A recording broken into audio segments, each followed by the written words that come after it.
There's bold, there's delusional, and then there's Karen. You'd think owning a lakefront property with a private dock and boathouse would give you some peace and quiet. That's what I believed when I bought my cabin on Wren's Hollow, a secluded non-HOA lake perfect for fishing, kayaking, and escaping the city. The boathouse had been there for decades. I renovated it into a hybrid workspace and guest room. It wasn't massive, but it had a cozy loft bed, electricity, and even a little kitchenette. Everything was calm until the HOA from across the lake started sniffing around. Their president, Karen, had just moved into the Hidden Pines HOA with her purse dog and her nose in the air. She was the kind of woman who saw private property signs as a personal challenge. Within a week, she was already walking the shoreline with a clipboard, peering over fences, and declaring herself the environmental compliance coordinator. She hated my boathouse. It disrupts the natural shoreline, she told me one afternoon, uninvited, as I cleaned my kayak, and it sets a dangerous precedent for others on the lake. I reminded her, politely, that my property wasn't part of the HOA, and neither was the lake. Her response?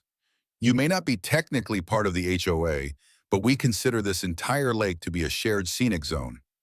Oh, really? I brushed it off, until I came back from a 4-day trip and found the door to my boathouse wide open. Inside was Karen's furniture. A full bed, a mini bookshelf, clothes in the closet, and even a diffuser on the windowsill. She had moved in. I was speechless. Karen showed up 15 minutes later, holding a smoothie. Hi, she said cheerfully.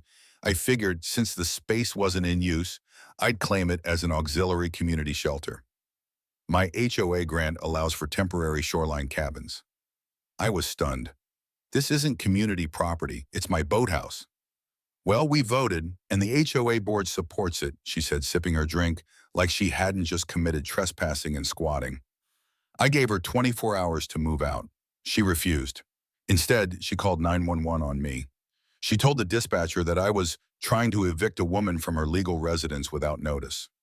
When the sheriff arrived, Karen insisted she had residency rights and lakefront stabilization authority, whatever that means. Thankfully, I had the title, deed, and every permit in hand. The officer sided with me, but said I'd need to go through a formal eviction process since Karen had occupied the space for over 72 hours. That's when I got creative. You see, my boathouse was built on a floating foundation. Years ago, the original owner constructed it with pontoons beneath so it could rise and fall with the lake's level. That meant it could be detached and moved, legally, as long as it stayed within my property's water boundaries. So I called in a favor from a buddy with a tugboat.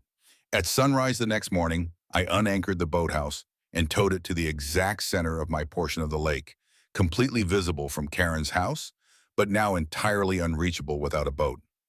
Karen lost it. She stood on the shoreline, screaming across the water, "You can't do this! This is illegal!" I calmly waved from the deck of my now floating boathouse.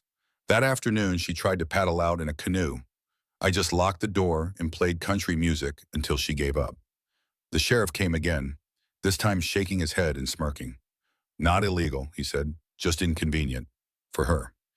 Karen's HOA ended up slapping her with fines for misuse of association resources and lying about permits. She moved out of the neighborhood a few months later after becoming a local joke. Someone even printed shirts that said, "Don't squat in the boat." As for me, I still use the boathouse. It's better than ever in the middle of the lake. Peaceful, private, and 100% Karen-free.